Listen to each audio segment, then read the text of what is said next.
Sanctus, Sanctus, Sanctus Dominus Deus Sabaoth. Bapak, Ibu, dan saudara-saudariku yang terkasih dalam Tuhan kita Yesus Kristus, salam sejahtera untuk kita semua. Berkat Allah yang Maha Kuasa senantiasa menyertai kita. Marilah kita mendengarkan dan merenungkan bacaan-bacaan kitab suci hari Jumat tanggal 28 November tahun 2025. Dalam nama Bapa dan Putra dan Roh Kudus. Amin. Bacaan pertama dari Nubuat Daniel bab 7 ayat 2-14. Aku, Daniel, mendapat suatu penglihatan pada waktu malam. Tampak keempat angin dari langit mengguncangkan laut besar. Lalu naiklah 4 binatang besar dari dalam laut, yang satu berbeda dengan yang lain. Yang pertama rupanya seperti seekor singa dan mempunyai sayap burung Raja Wali. Aku terus melihatnya sampai sayapnya tercabut dan ia terangkat dari tanah dan ditegakkan pada 2 kaki seperti manusia, dan kepadanya diberikan hati manusia. Dan tampak ada seekor binatang lain, yang kedua rupanya seperti beruang. Ia berdiri pada sisinya yang sebelah, dan 3 tulang rusuk masih ada dalam mulutnya di antara giginya. Kepadanya dikatakan demikian, "Ayo, makanlah daging banyak-banyak." Kemudian aku melihat tampak seekor binatang lain lagi, rupanya seperti macan tutul. Ada 4 sayap burung pada punggungnya. Lagi pula binatang itu berkepala 4, dan kepadanya diberikan kekuasaan. Kemudian aku melihat dalam penglihatan malam itu, tampak seekor binatang yang keempat, yang menakutkan dan mendahsyatkan. Ia sangat kuat. Ia bergigi besar dari besi. Ia melahap dan meremukkan mangsanya, dan sisanya diinjak-injak dengan kakinya. Ia berbeda dengan segala binatang yang terdahulu. Lagi pula ia bertanduk 10.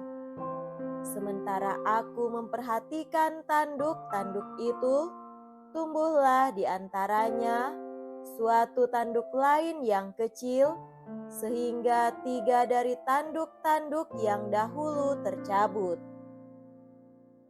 Pada tanduk itu tampak ada mata seperti mata manusia dan mulut yang menyombong.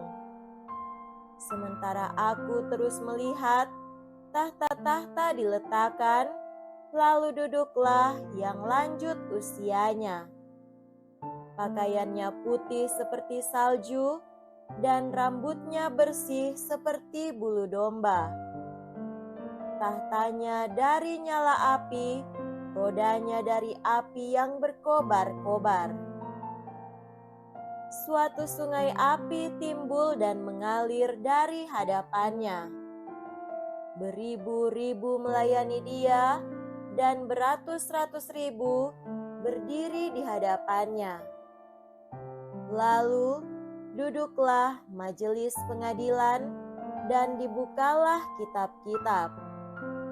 Aku terus melihatnya, karena tanduk kecil binatang yang keempat itu mengucapkan kata-kata sombong. Aku terus melihatnya sampai binatang itu dibunuh. Bangkainya dibinasakan dan dilemparkan ke dalam api yang membakar.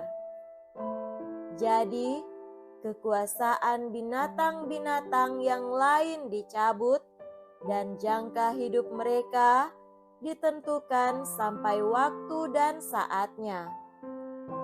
Aku terus melihat dalam penglihatan waktu malam itu, tampak seseorang serupa anak manusia datang dari langit bersama awan gemawam. Ia menghadap Dia yang telah lanjut usianya dan diantar ke hadapannya. Kepada yang serupa anak manusia itu diserahkan kekuasaan, kehormatan, dan kuasa sebagai raja. Dan segala bangsa, suku, dan bahasa mengabdi kepadanya. Kekuasaannya kekal adanya, dan kerajaannya takkan binasa. Demikianlah sabda Tuhan. Syukur kepada Allah.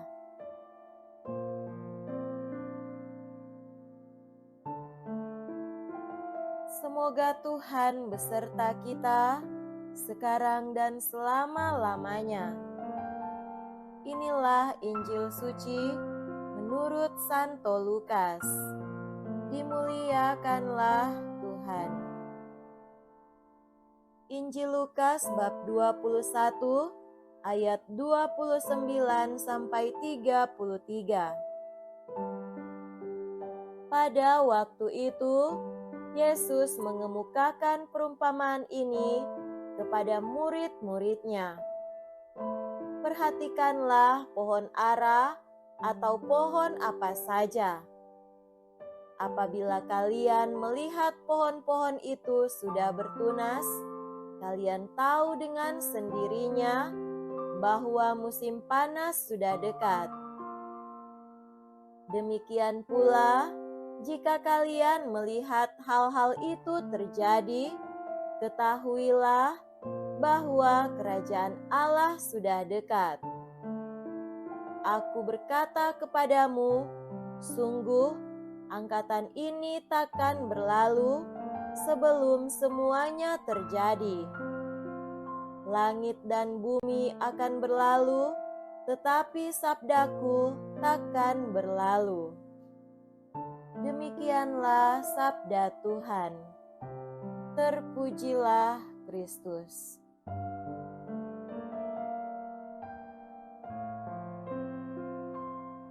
Saudara-saudariku yang terkasih dalam Tuhan kita Yesus Kristus, tema renungan kita pada hari ini adalah kepekaan akan kehadiran Allah. Manusia terlahir dengan membawa dalam dirinya segala keberlimpahan diri yang dikaruniakan Tuhan sebagai bekal perjalanan hidupnya. Secara naluriah, manusia juga memiliki kemampuan untuk membaca tanda-tanda lahir yang terjadi di sekitar, tanda-tanda alam, situasi masyarakat, dan lingkungan apa yang sedang terjadi, dan memprediksi apa yang akan terjadi pada hari-hari esok. Ketika semakin dekat dengan alam, manusia akan mampu membaca tanda-tanda alam yang terjadi sekaligus menambah kebijaksanaan manusia dengan belajar dari alam. Demikian pun akan lahir kebijaksanaan dalam diri manusia untuk melihat kehendak Allah bagi dirinya dalam hidup ini. Saudara terkasih, Injil hari ini berkisah tentang perumpamaan yang disampaikan Yesus kepada murid-murid dalam menilai zaman berdasarkan tanda-tanda alam yang terjadi di sekitarnya. Yesus mengajak para murid untuk bijak menilai tanda alam di sekitarnya agar mereka mampu juga membaca, melihat, dan merasakan bahwa kerajaan Allah sudah dekat. Kebijaksanaan untuk menilai tanda-tanda ini mengandalkan manusia memiliki pengalaman dekat dengan Allah. Pengalaman dekat dengan Allah tentu juga merupakan sebuah proses yang panjang yang dibangun oleh kita sendiri untuk datang kepadanya dalam doa, renungan, refleksi atas pengalaman kehidupan, dan memaknainya dengan sungguh-sungguh. Saat proses ini terjadi pada hidup kita, bukan kita lagi yang menemukan Allah, tetapi justru Allah yang mendatangi kita dengan kebijaksanaan dan berkat-Nya.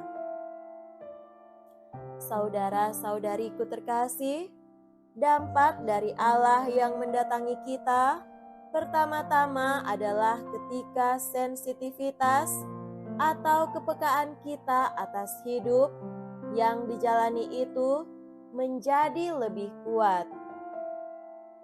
Dengan membaca tanda-tanda lahir yang terjadi di sekitar kita, tentu kita akan tahu apa yang harus kita lakukan, peka melihat orang yang menderita dan membutuhkan uluran tangan kita. Kepekaan itu akan menggerakkan hati kita untuk menolong. Berhadapan dengan situasi sulit dalam hidup kita pun tahu cara menanganinya dan berhadapan dengan orang-orang yang barangkali tidak sejalan dengan kita pun tahu menghadapinya secara positif, sebab mereka membawa pelajaran baru bagi kita dalam hidup ini. Ketika kita mampu merasakan kasih Allah menaungi kita dalam setiap jejak langkah kehidupan kita, sehingga kita akan merasa bahwa hidup ini adalah anugerah dan hidup yang harus diberikan juga kepada sesama, agar kerajaan Allah itu menjadi nyata dalam cara hidup kita sebagai pengikut Kristus. Semoga demikian. Amin. Dalam nama Bapa dan Putra dan Roh Kudus. Amin.